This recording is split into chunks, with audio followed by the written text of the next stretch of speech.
All right, well, do you think you're too young to draw up a will? We'll think again. Here with the answers that we all need is David Aylor. David, how are you? I'm doing well. How are you? I'm doing well. Kind of an uncomfortable subject, but it's something that we all need to talk about. Right. How young is too young? I guess the question is. I think anybody that's an adult, at age of 18 on, obviously the older you get, there's going to be more concerns that you would have within the will. Right. But at the point that you're an adult, particularly the point when you have children, is definitely the time when you need to go ahead and look into getting a will put together. Yeah, because I know we were talking about it earlier, and one of the worst things, I guess, as a lawyer you would see is the family coming to you and saying, well, I want this and I want that, and it's like, well, they didn't have a will, so I can't help you.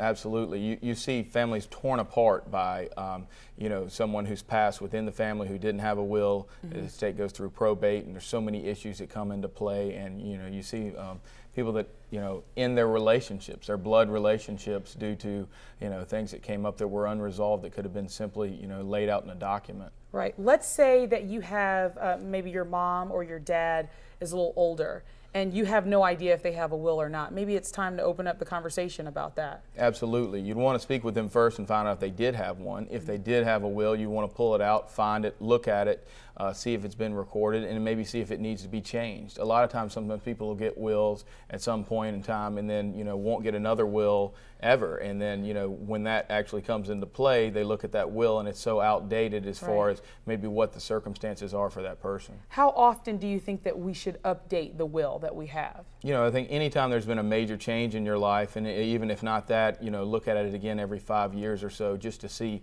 if you want to add something or maybe take something out. Okay. Do you think that it's smart for someone to just say, well, I'm going to draw up a will on my own without a lawyer or anything like that? They just have a piece of paper and it's stowed away somewhere. I don't think so, because one, they may include things that don't need to be included, and vice versa, may leave things out. And second of all, if no one knows about it, it's not recorded, they may have issues, unfortunately trying to find that will. Right. I think the best thing to do is, whether a husband and a wife go in together, an individual goes in on their own, is to consult with an attorney. You obviously can go online, you can do your own wills, they have programs for that, but you're relatively looking at a small expense on most normal general wills, and that little bit of money to save your family and just everybody involved, the headache later, is definitely worth it. Okay, now this is a crazy question, but I know people out there are thinking it right now. Let's say you have two children, one of which is estranged, one of which isn't, and at one point the will was for both of them, and you want to write one of them out. You don't have to tell them, do you? I mean, a lot of times, and you see this in movies and things like that, people have no idea that they're in someone's will, or that they're not in someone's will. But it's your will, and to some degree, outside of some of the probate laws, you can write in and write out whatever you want. Whatever you want, just as long as it's in writing and you put it. Where do you say that people should keep it? I mean, I know some people keep it in their safety deposit box.